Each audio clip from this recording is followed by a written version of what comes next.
gumawa ako ng popcorn.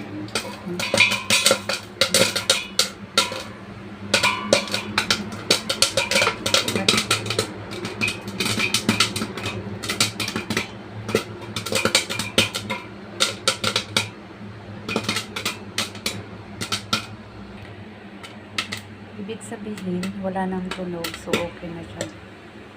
Wow. Ayan guys, popcorn.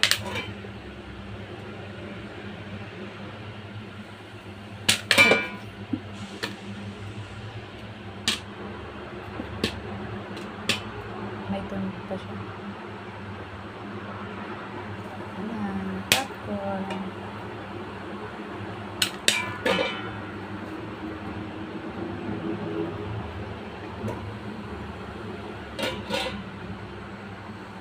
Popcorn.